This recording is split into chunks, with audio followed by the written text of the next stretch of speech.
we, as residents of the Quad Cities, interact with the river in any different ways, whether it's just driving over it, whether it's getting out on our boat, sitting at Modern Woodman Stadium and, enjoying the view of a baseball game along the river. And it's important that we actively promote community engagement with the waterways and foster a sense of connection and environmental stewardship. And River Action does that by bringing together experts, volunteers, local government, and stakeholders to educate the public, improve access to the riverways, and bring lively experiences on the river, building a more vibrant Quad Cities. Looking back to 1984, it seems like 40 years ago was a long time ago when River Action was founded by 3 dedicated women. But in truth, it went by so fast, as will the next 40 years. The 3 of us were very enthusiastic about creating access for families on the riverfront.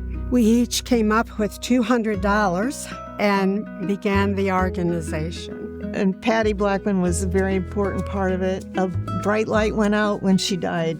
Patty's contribution right in the very beginning was, we're not going to be reacting. We're going to take action. We're going to be doing things and making things happen. We should be River Action.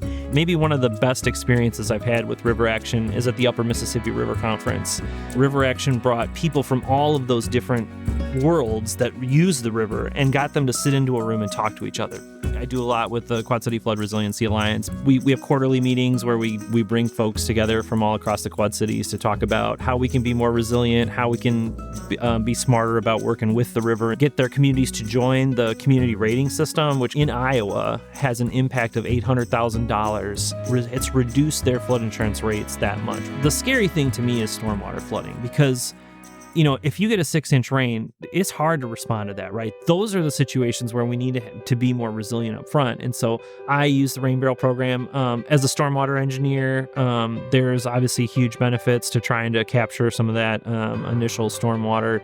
You should have ways to collect the rain in your yard and keep it from getting into storm sewers, raising flood levels in Duck Creek, Rock River, and the Mississippi River. It's hard for Quad Cityans to remember a time when the Centennial Bridge was not lit. It was River Action back in 1988 that raised the money, bought the lights, and paid for having them installed. River Action still makes sure that the lights are lit and replaced as needed to keep our iconic bridge shining every night. If you drive down in front of the brand new Big Beautiful YMCA, you will see that there's this little stone marker that says, hey, this is where the first bridge crossed the Mississippi River. And River Action now owns the berm that original bridge was on. So we're taking advantage of it to put one complete replica of a span of the first bridge that would become a bike and pedestrian bridge linking the national trails to the north here.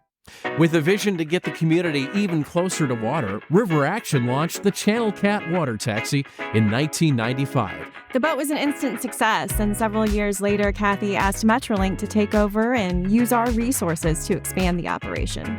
Since then, more than 1 million people have been on board to river hop between cities, get a close-up look at the Mississippi, and use it as a ferry for bikes.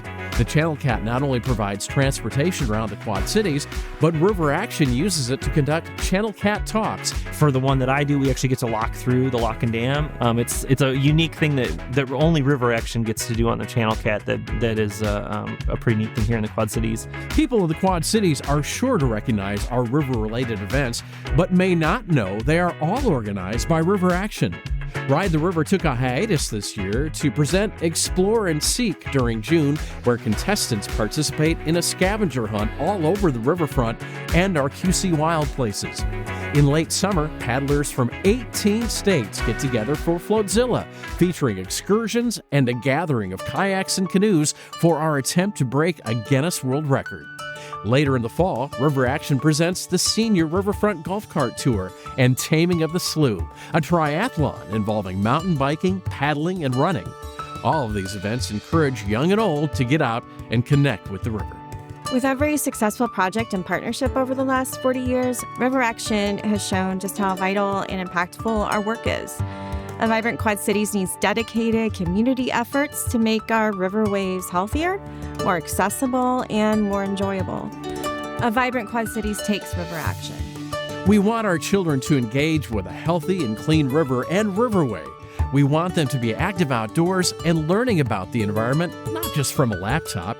Please consider helping River Action achieve these goals by supporting them financially, volunteering, or participating in educational and recreational events. Thank you for caring.